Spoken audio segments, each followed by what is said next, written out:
Semua wanita yang sudah dewasa atau balik akan mengalami menstruasi atau haid atau datang bulan. Apakah haid atau menstruasi itu? Bagaimana proses terjadinya menstruasi? Mari kita simak penjelasan di video kali ini. Assalamualaikum warahmatullahi wabarakatuh. Halo sahabat belajar semua, apa kabarnya hari ini? Semoga sahabat semua dalam keadaan sehat. Jumpa lagi di video pembelajaran kali ini. Di video kali ini kita akan membahas tentang haid atau menstruasi atau datang bulan. Semua wanita yang telah dewasa atau balik akan mengalami menstruasi atau haid atau datang bulan. Apakah haid atau menstruasi itu?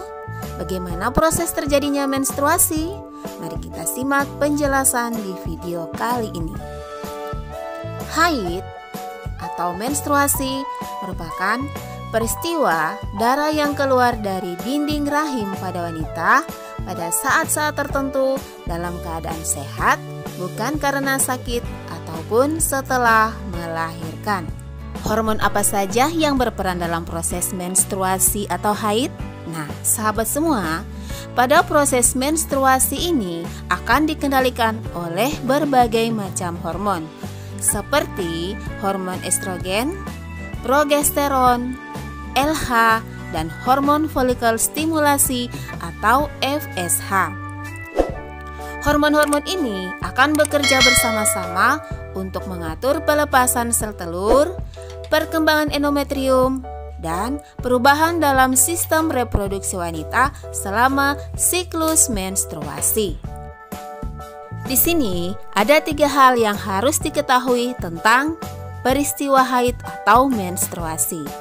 Yang pertama, haid itu terjadi paling sedikitnya 24 jam. Yang kedua, haid terjadi pada umumnya sekitar 6 atau 7 hari dan paling banyak haid terjadi 15 hari. Namun 15 hari terjadinya haid ini jarang terjadi. Apa saja fase menstruasi atau haid itu? Nah, sahabat semua, fase menstruasi atau haid terdiri dari 4 macam.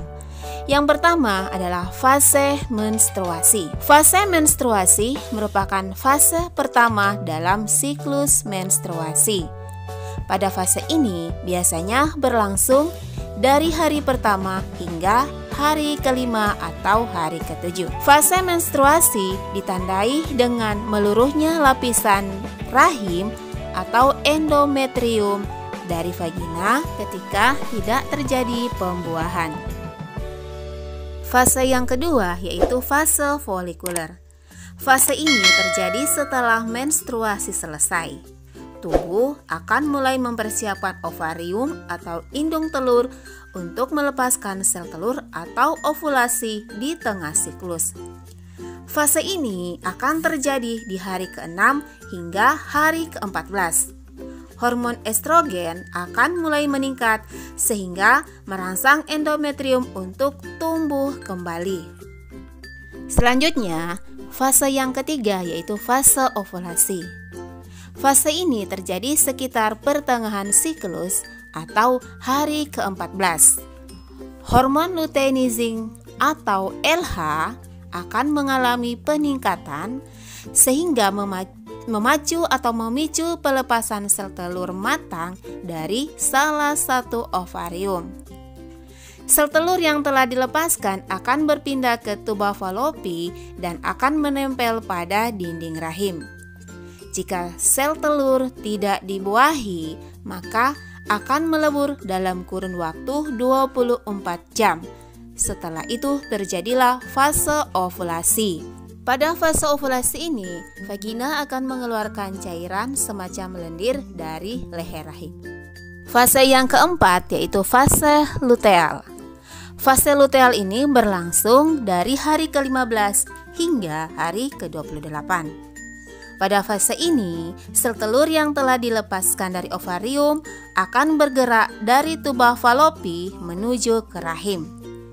Tingkat hormon progesteron akan meningkat untuk mempersiapkan lapisan rahim untuk kehamilan. Jika sel telur dibuahi oleh sel sperma dan menempel pada dinding rahim, maka akan terjadi kehamilan. Sebaliknya, jika kehamilan tidak terjadi atau sel telur tidak dibuahi, maka kadar estrogen dan progesteron akan menurun dan menyebabkan peluruhan dan memasuki periode menstruasi. Itulah pembahasan kita tentang haid atau menstruasi atau datang bulan. Kita jumpa lagi di video selanjutnya tentang masa menstruasi dan larangan saat menstruasi. Terima kasih atas perhatiannya. Wassalamualaikum warahmatullahi wabarakatuh.